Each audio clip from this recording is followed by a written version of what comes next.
Dhallywood superstar Shakib Khan এই ঈদে মুক্তি পেয়েছে তার অভিনীত সিনেমা তুফান, যার আমেজ এবং উত্তেজনা এখনও ভক্তদের মাঝে বিদ্যমান।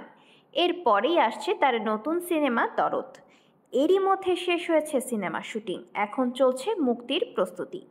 তবে মুক্তির আগে আইন ভঙ্গের অভিযোগ উঠেছে সিনেমাটির প্রযোজনা প্রতিষ্ঠানের বিরুদ্ধে। সম্প্রতি আইন ভঙ্গ করে সেন্সর ছাড়পত্রবিহীন প্রেক্ষাগৃহে প্রদর্শন করা হয় সিনেমাটির টিজার। প্রেক্ষাগৃহে প্রদর্শনের কয়েকটি ভিডিও এরই মধ্যে সোশ্যাল মিডিয়ায় ছড়িয়ে পড়েছে। এমনকি সিনেমাটির নির্মাতা অনন্য মামুন সেই ভিডিও নিজের সোশ্যাল হ্যান্ডেল ফেসবুকে প্রকাশ করে উল্লাস প্রকাশ করেছেন। ক্যাপশনে লিখেছেন, কি উল্লাস দরদ। বিষয়টি সেন্সর বোর্ডের নজরে এসেছে বলে জানা গেছে। তাদের ভাষ্য, বিষয়টি নিয়ে পরিচালক অনন্য মামুনের কাছে জানতে চাইলে তিনি বিষয়টির কিছুই জানেন না বলে জানিয়েছেন।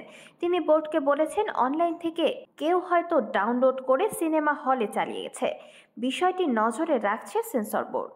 কোনো সিনেমা হলে সেন্সর ছাড়পত্রবিহীন টিজার প্রদর্শনের খবর পেলে ব্যবস্থা নেওয়া হবে বলেও জানিয়েছেন সেন্সর বোর্ড সূত্র। সাইকো থ্রিলার এবং রোমান্টিক অ্যাকশন ধাঁচের গল্পে নির্মিত দরদ। এতে শাকিব খানের বিপরীতে অভিনয় করছেন বলিউডের সোনাল চৌহান। এছাড়াও রয়েছেন পায়েল সরকার, রাজেশ শর্মা, মিশা সওদাগর, দেব চন্দ্রিমা, লুৎফর রহমান জর্জ, ইন্তু, এলিনা শাম্মী, রিও প্রমুখ।